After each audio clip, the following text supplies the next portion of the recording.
크리스천 변호사가 본 요지경 세상의 저자 모치다 아키히로 변호사는 구수 끝에 사법고시에 합격한 인생 드라마의 주인공이신데요. 흥미진진한 우리 인생의 여러 사건 사고들과 또 그 속에서 역사하시는 창조주 하나님을 만나보세요. 내가 변호사로서 처리한 갖가지 사건 중에서도 유산을 둘러싼 사건만큼 드라마틱한 것은 없다. 이는 사람의 죽음에 의해 한평생이 걸려도 벌지 못하는 엄청난 재산이 때로 하룻밤 사이에 굴러들어오는 경우가 있기 때문이다. 이 일확천금을 둘러싸고 인간의 악한 본성을 드러낸 혈육 간의 분쟁이 전개되고 가지각색의 일들이 일어난다. 이런 사건들 중에서 특히 인상 깊은 자고 나니 하늘에서 돈이 뚝 떨어진 이야기가 있다. 의뢰자인 안도 스구루 씨는 정년을 앞둔 평범한 회사원이다. 어느 날 갑자기 경찰에서 전화가 와서 친척이라는 고령의 여성 베토 씨의 검시 입회를 위해 불려나왔다. 안도 씨가 무슨 일인가 하여 베토 씨의 집으로 가보니 발 디딜 틈도 없는 쓰레기 더미 안에서 베토 씨는 죽어 있었다. 경찰관이 허리띠를 풀어보니 그 안에서 예금 통장이 나왔다. 안도 씨가 내게 의뢰한 내용은 베토 씨의 유산을 받아도 되는가 였다. 조사 결과 유산 총액은 약 60억으로 밝혀졌다. 베토 씨는 결혼한 적이 있지만 곧 이혼했고 자식은 없었다. 베토 씨의 부모는 베토 씨가 어렸을 때 돌아가셨고 다른 자녀도 없었다. 그러나 아버지에게는 애인이 있었는데 그 애인과의 사이에 태어난 아이가 바로 안도 씨였다. 즉 안도 씨는 베토 씨의 이복 형제라는 사실이 밝혀졌고 유일한 법정 상속인으로 유산을 받게 된 것이다. 아버지의 얼굴조차 모르는 안도 씨가 베토 씨의 존재를 모르는 것은 당연했다. 베토 씨는 부동산 임대로 큰 재산을 모았지만 결국 어떤 사람도 믿지 못하고 재산만이 자신을 지켜줄 것이라 굳게 믿고 말년에는 통장을 몸에서 떼지 않고 지니고 있었다고 한다. 그러나 베토 씨가 그토록 믿고 의지했던 재산도 죽는 순간 제대로 한 번 써보지도 못한 채 그 돈은 한 번도 본 적 없는 이복 동생 안도 씨의 손에 넘어간 것이다. 안도 씨는 혼외 자식으로 태어난 데다 아버지가 일찍 돌아가시는 바람에 어렸을 때부터 아주 가난하게 고생하면서 살았다. 하지만 한때 미워하고 원망했던 아버지 덕분에 하룻밤 사이에 거부가 되었다. 정년 퇴직을 앞두고 앞날이 막막했던 안도 씨의 기쁨은 말할 필요도 없이 컸다.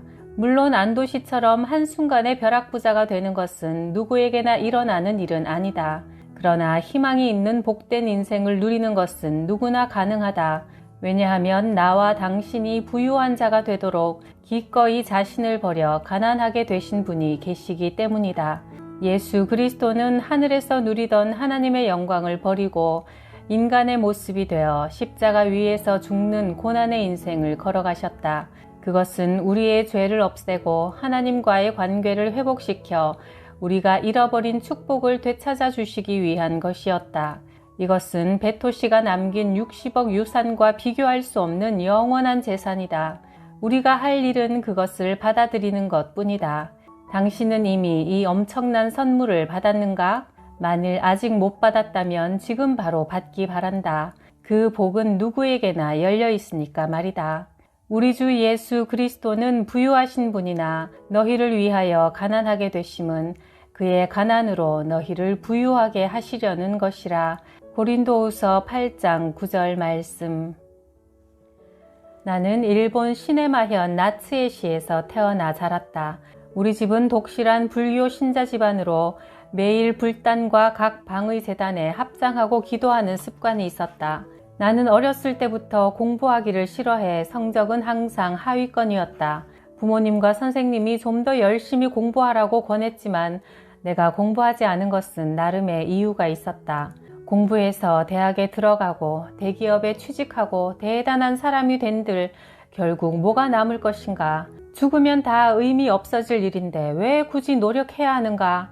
모든 사람이 언젠가는 꼭 맞이하게 될 죽음. 모든 것이 무로 돌아가는 사망을 생각하면 공부하는 것이 시시하게 느껴져 의욕이 솟지 않았던 것이다. 고등학교 1학년 때 학교 테니스 클럽에 들어가 당시만 해도 아직 별로 인기가 없었던 테니스에 몰두했다. 덕분에 일본 지역 대표로 전국 체육대회에도 출전했다. 테니스가 강점인 대학교 중에서 법학부에 들어갔다. 지금 생각하면 그때부터 벌써 하나님의 계획이 시작된 것 같다. 그렇게 인생의 별 목적 없이 사는 동안 눈을 번뜩거리며 마작을 즐기는 나를 보고 친구들은 마작 마귀라고 불렀다. 상대방의 심리를 살피는 술책, 긴장된 분위기를 즐겼다. 마작을 할 때만큼은 모든 것을 잊을 수 있었다. 그러나 철야 마작이 끝나고 새벽에 길을 걸을 때 뭐라 말할 수 없는 허무감을 느꼈다. 쉽게 이겼어도 마음의 구멍이 뻥 뚫린 것 같은 공허함에서는 도무지 헤어날 수 없었다. 나는 도대체 뭘 하고 사는 걸까? 이렇게 살아도 되는 걸까? 허무함을 달래기 위해 또 마작을 했다. 이런 허무주의가 내 학생 시절의 삶을 지배해 전혀 공부도 하지 않고 대학을 졸업했고 어느 법무사 사무소에 취직하게 되었다. 일을 하던 중 나는 또 다른 큰 의문에 직면했다. 사람의 목숨을 좌우할 수 있는 법률에도 가지각색의 해석이 가능한데 어떤 주장에 따르면 사람의 목숨이 살아나기도 하고 다른 주장에 따르면 그의 목숨이 빼앗기는 경우도 생긴다. 사람의 목숨이 이렇게 한 사람의 견해 차이 때문에 쉽게 좌우되어도 되는 걸까? 모든 법규범이 상대적인 가치인데 과연 절대적인 진리라는 것은 존재하는가? 무엇이 선이고 무엇이 악인가 라는 생각에 빠져 있었다. 나는 책을 탐독하고 고민했지만 좀처럼 답을 못 찾고 지쳐버렸다. 그러던 어느 날 우편함에 광고지가 한 장 들어있었다. 어느 교회의 특별 전도 집회 안내였다. 교회에 가면 내 문제의 답을 찾을 수 있을지도 모르겠다는 생각으로 난생 처음으로 간 교회에서 3일 연속 열린 집회에 모두 참석했다. 목사님이 하신 이야기의 내용은 잘 이해할 수 없었지만 밝은 분위기가 인상적이었고 이 집회에서 내 머릿속에 가장 강하게 남은 것은 성가대에서 찬양하고 있던 한 여성의 미소였다. 마음속에서 기쁨이 넘치는 그 미소. 그러고 보니 나는 요즘 잘 웃지 않았네. 아니, 지금까지 내가 저런 얼굴로 웃은 적이 있었던가? 나는 교회라는 곳에 대해 좋은 인상을 가졌지만 교회에 계속 다녀야겠다는 결정을 하지 못하고 여전히 혼자서 우울하게 지냈다. 점점 식욕도 없어졌는데 어느 날 우연히 들른 서점에서 무엇을 믿으며 사는가 라는 제목의 책이 눈에 띄었다. 책 안을 살펴보니 인상 깊은 말이 눈에 들어왔다. 우리 인생에 없으면 안 되는 것은 많지 않다. 아니, 그것은 단 하나뿐이다. 나를 존재하게 한 궁극적인 것, 즉 창조주가 그 무엇보다 중요한 인생의 본질이라는 저자의 가치관은 그때까지 내가 한 번도 가져보지 못한 생각이었다. 나는 그때까지 내가 창조된 존재라는 생각을 해본 적이 없었다. 특히 외동아들로 자라서 매사를 나를 중심으로 생각하는 습관이 배어 있었다. 그러나 잘 생각해보니 나는 내 의지로 태어난 것이 아니다. 내 부모님도 내가 일본인인 것도 내 의지에 의해 정해진 것이 아니고 호흡과 심장을 움직이는 것도 내 의지와 노력에 따른 것이 아니다. 만일 내가 창조주를 알면 내 문제는 모두 해결될 수 있지 않을까? 창조주가 정말 계시면 창조주가 나를 창조하신 목적에 따라 사는 것이 최선의 삶, 후회 없는 삶이 될 것이다. 선과 악의 문제에 대해서도 전 우주의 창조주가 선이라고 하신 것이 선이고 악이라고 하신 것이 악이라고 하면 명쾌한 것이 아닌가? 이전에 교회에 갔을 때 본 성가대의 그 여성의 미소가 생각났다. 그렇게 밝은 웃음을 사람에게 주시는 하나님이야말로 정말 선한 창조주가 아닐까? 교회에 가자. 내가 어떻게 살아야 할지 어둡고 혼란스러운 내 인생의 회복을 하나님께 맡기기로 결심했다. 그 결단은 도박을 좋아하는 내게 인생 최대의 도박이었다. 교회에 나가 예배를 드리기 시작하면서 나는 성경 탐독을 시작했다. 성경을 읽으면 마음에 확신과 평안이 오지만 성경에서 눈을 떼면 마음이 동요되고 불안감이 생겼다. 나는 성경 말씀에서 조금도 눈을 떼지 않으려고 마음에 남은 말씀들을 종이에 크게 적어 방과 화장실의 벽과 천장 등에 붙였다. 어느새 방 안은 벽이 보이지 않을 정도로 성경 말씀으로 채워졌다. 헛되고 헛되며 헛되고 헛되니 모든 것이 헛되도다. 해 아래서 수고하는 모든 수고가 사람에게 무엇이 유익한가? 전도서 1장 33절. 사람이 만일 온 천하를 얻고도 제 목숨을 잃으면 무엇이 유익하리요? 마태복음 16장 26절. 오랜 세월 내가 가지고 있던 모든 문제를 성경이 거침없이 지적했다. 게다가 성경에는 이런 문제가 생기는 원인과 그 해결법도 쓰여 있었다.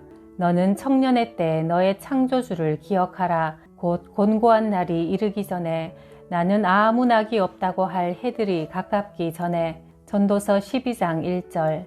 나는 생명의 떡이니 내게 오는 자는 결코 줄이지 않을 것이요 나를 믿는 자는 영원히 목마르지 아니하리라. 요한복음 6장 35절. 성경의 빛에 비추어 내 마음속을 덮고 있던 어두움도 점점 사라졌다.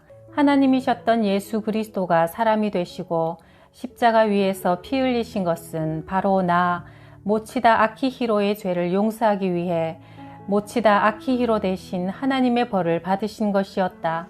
아들 예수의 피가 우리를 모든 죄에서 깨끗하게 하실 것이요. 요한일서 1장 7절 약속을 의지하고 1977년에 나는 세례를 받았다. 그때까지 나는 담배가 없으면 사는 것이 따분하게 느껴질 정도로 담배를 즐겨 피웠다. 그리고 빈 담배 상자를 선반 위에 나란히 세워 방 안을 장식하고 있었다. 세례받은 기념으로 담배를 끊기로 결심하고 담배의 빈 상자를 버리려고 했는데 아직 피우지 않은 담배 한 개피가 나왔다. 나는 이것을 마지막 담배로 삼고 불을 붙여 피우려고 한 순간 너무나 역겹고 숨이 막혀 그만 토해버렸다. 예수 그리스도를 알게 된 기쁨으로 가득 찬 내 몸은 담배 연기를 받아들이지 못하게 된 것이다. 하나님이 나를 이제 담배가 필요 없는 몸으로 바꿔주셨구나. 나는 이 체험을 그렇게 인식했다. 하나님, 제가 이 땅에 사는 목적을 보여주세요. 그리고 앞으로 어떤 길을 가야 좋을지 가르쳐 주세요. 창조주를 믿게 되면서부터 나는 시간이 날 때마다 이렇게 간절히 기도드렸다. 그로부터 1년 후 사법고시를 보고 싶다는 소망이 생겼다. 그러나 국가시험 중에서도 제일 어렵다고 하는 사법고시를 처음부터 시작한다는 것은 내겐 이미 너무 늦은 것 같았다. 그리고 무엇보다 내게 공부에 재능이 없다는 것을 잘 알고 있었다. 상식적으로 생각할 때 내가 사법고시에 도전한다는 것은 정말 가소롭기 짝이 없고 도저히 생각할 수도 없는 일이었다. 나는 사법고시를 보는 것이 정말 하나님의 뜻인지 아니면 내 희망일 뿐인지 확실한 답을 얻고 싶어서 이 확신을 얻을 때까지 집중적으로 기도하기로 했다. 그러던 중 하나님은 기도 가운데 나를 만나 주셨고 조용히 성경 말씀을 통해서 응답해 주셨다. 내 길을 여호와께 맡기라. 그를 의지하면 그가 이루시고 시편 37편 5절 말씀을 통해 나는 사법고시에 도전하는 것이 하나님이 내게 인도하시는 길임을 확신하게 되었다. 나를 창조하신 하나님의 목적대로 순종하며 살아야 확신에 가득 찬 후회 없는 삶을 살 수 있을 것이다. 그것이 내 믿음 생활의 원칙이었다. 사법고시가 아무리 힘들고 좁은 길이라도 하나님이 인도해 주실 것을 믿고 나는 다시 한번 내 인생을 창조주에게 맡기기로 한 것이다. 공부하는 중에 두려움과 불안감이 생길 때마다 성경을 읽으면 항상 믿을 수 없을 만큼 많은 힘과 평안을 얻었다. 사람이 떡으로만 살 것이 아니요 하나님의 입으로부터 나오는 모든 말씀으로 살 것이라. 마태복음 4장 4절의 말씀의 깊은 뜻을 이해하게 되었다. 주위에 나보다 훨씬 더 공부를 잘하는 명문대생들을 볼 때면 두려워졌고 하나님을 찾으면 다시 용기를 얻었다. 이처럼 사법고시를 준비하는 과정은 내가 얼마만큼 하나님만 바라보고 있는지 하나님이 나를 테스트하신 시기였다. 나는 4번 연속으로 시험에 떨어졌다. 역시 내 능력으로는 사법고시가 무리구나. 법무사 시험이라도 한번 볼까 하는 생각으로 그 공부를 시작하자마자 내 마음속에 평안이 사라졌다. 그것은 사법시험에 떨어졌을 때 받은 충격과는 전혀 다른 것이었다. 나는 다시 성경을 펼쳤다. 그 길로 다시 돌아가지 말 것이라. 신명기 17장 16절. 나는 이스라엘 백성이 이집트 노예 생활에서 해방되고 하나님의 약속의 땅인 가나안에 가는 도중에 광야에서 그들의 예상보다 훨씬 힘든 생활을 하자 하나님의 약속을 의심하여 이집트로 다시 돌아가려 했던 모습 속에서 내 모습을 발견했다. 그러나 6년이 지나도록 하나님의 약속은 좀처럼 이루어지지 않았다. 친구들은 이미 사회적으로 안정된 위치에 있는데 나는 직함도 직위도 없으니 내 불안감은 해마다 늘어가기만 했다. 얼마나 많이 하나님의 약속을 의심했는지 모른다. 그러나 하나님은 그때마다 성경 말씀을 주시고 처음에 확신해서 멀어지지 말라고 가르쳐 주셨다. 그러므로 너희 담대함을 버리지 말라. 이것이 큰 상을 얻게 하느니라. 너희에게 인내가 필요함은 너희가 하나님의 뜻을 행한 후에 약속하신 것을 받기 위함이라. 히브리서 10장 35, 36절. 학원에서 보는 모의시험 성적은 나쁘지 않았는데 본 시험을 볼 때는 어쩐 일인지 성과를 거두지 못했다. 해마다 늘어난 중압감으로 시험 바로 전날 무리를 하는 바람에 컨디션이 나빠졌던 것이 큰 이유였다. 건강 상태를 잘 조절해서 시험에 도전해야 한다는 것을 깨달았지만 다음 해가 되면 또다시 애타는 마음에 이끌려 똑같은 실수를 되풀이했다. 시험 전에 충분히 쉬라는 하나님의 음성을 무시하고 안 되겠다, 더 공부해야겠다는 자신의 힘에 의지해 시험에 합격하려 했던 것이 시험 실패의 원인이었다. 결국 이런 내 약한 믿음 때문에 매년 시험에 떨어졌던 것 같다. 9번째 시험을 치르기 전 내 마음 가운데 하나님의 평안이 있도록 기도하고 충분히 휴식했다. 그 결과 1986년 하나님의 은혜로 나는 드디어 사법고시에 모두 합격했다. 참으로 기이하게도 합격한 날은 10년 전 내가 창조주이신 하나님을 믿기 시작한 바로 그 날짜였다. 내 과거를 아는 사람들은 내가 사법고시에 합격한 것이 바로 기적 중의 기적이라고 말한다. 내가 변호사가 되었을 때 형사사건을 처리하면서 가끔 이런 생각이 들었다. 만일 내가 그때 하나님을 만나지 못하고 계속 마작에 열중하는 삶을 살았다면 내가 법원에서 앉아있는 곳은 변호인의 자리가 아니라 피고인의 자리가 아니었을까? 생각해보면 공부를 싫어하고 노력을 게을리하던 내가 9년이나 되는 시험 공부 기간을 어떻게 잘 견딜 수 있었는지 의문이다.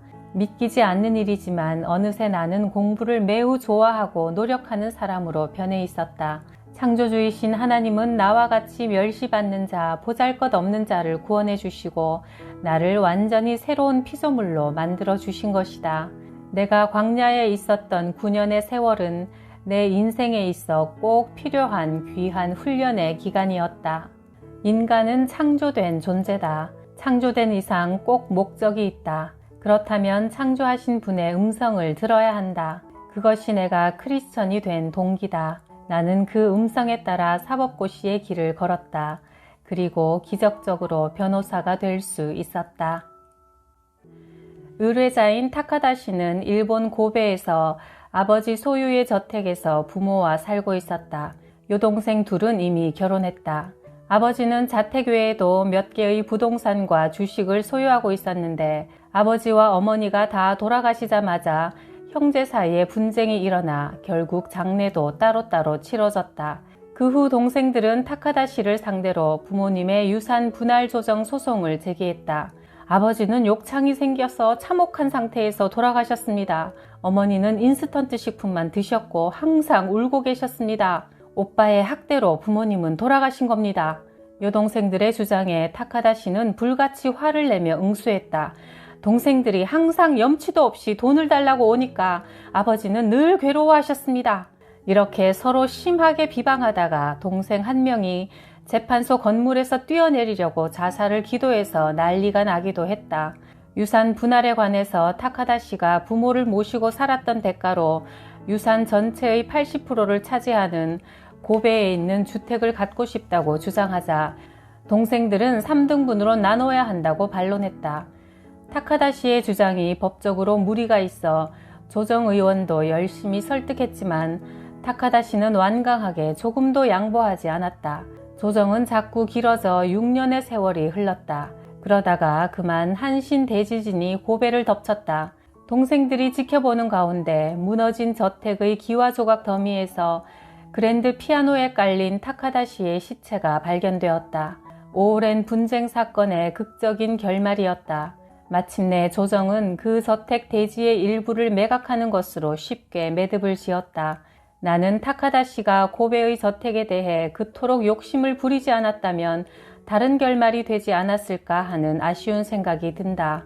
다카다시에게는 형제 간의 과격한 분쟁으로 고통에 심신이 모두 지친 말년 6년의 세월이었다. 재산은 우리의 생활에 필요한 것이지만 재산으로는 마음의 평안을 살 수 없고 오히려 분쟁의 불씨가 될 소지가 더 많다. 재산과 평화 둘 다 있으면 최고지만 둘 중 하나를 선택해야 한다면 당신은 어느 것에 가치를 둔 삶을 선택하겠는가? 마른 빵 한 조각을 먹으며 화목하게 지내는 것이 진수성찬을 가득히 차린 집에서 다투며 사는 것보다 나으니라. 잠언 17장 1절. 이것 좀 보세요. 의뢰자인 하다 목사가 서류를 꺼내며 말했다. 그것은 야수코 씨가 직접 적은 유언장으로 가족이 없는 그녀가 그리스도를 믿는 기쁨과 평안으로 예금된 유산을 전부 교회에 헌금으로 드린다는 내용이 쓰여 있었다. 끝까지 훑어보고 나서 나는 아연실색했다. 유언장 어디에도 작성 날짜가 쓰여 있지 않았기 때문이다. 유언이 효력이 있기 위해서는 유언자가 유언의 전 문장, 날짜, 이름을 직접 적고 거기에 도장을 찍어야 한다. 날짜가 없는 유언장은 무효다. 하다 목사의 말에 따르면 야수코 씨가 사망한 후에 예금이 들어있는 은행에 유언장을 가지고 갔더니 유언장이 무효라 예금 해약을 할 수 없었다고 한다. 역시 어쩔 수 없겠지요? 하다 목사는 거의 포기하고 있었다. 내가 무심코 유언장이 들어있던 봉투를 보는데 뒷면에 희미한 글씨로 날짜가 적혀 있었다. 아, 이것이 유언장에 있었더라면 얼마나 좋았을까? 그렇게 생각한 순간 한 재판 판례의 아련한 기억이 머리에 스쳤다. 나는 우선 유언장을 보관해두고 은행과 교섭을 시작했다. 은행은 예상대로 유언장은 무효이고 모든 법정 상속인의 동의가 없으면 예금 해약은 하지 못한다고 주장했다. 법정 상속인은 야수코 씨의 이복 형제인 조카 등 모두 7명이고 그들은 멀리 살고 있어서 야수코 씨와 왕래가 없는 사람들이었다. 이들의 동의를 얻는 것은 시간이 걸리고 무엇보다 이들이 유언장은 무효이므로 교회의 유산을 증리하는 것은 인정하지 못한다고 하면 모두 물거품이 된다. 그래서 나는 은행에 한 가지 사실을 지적하며 은행이 예금 해약에 응하지 않으면 재판하겠다고 전했다. 은행은 놀랐지만 잠시 후 답을 전해왔다.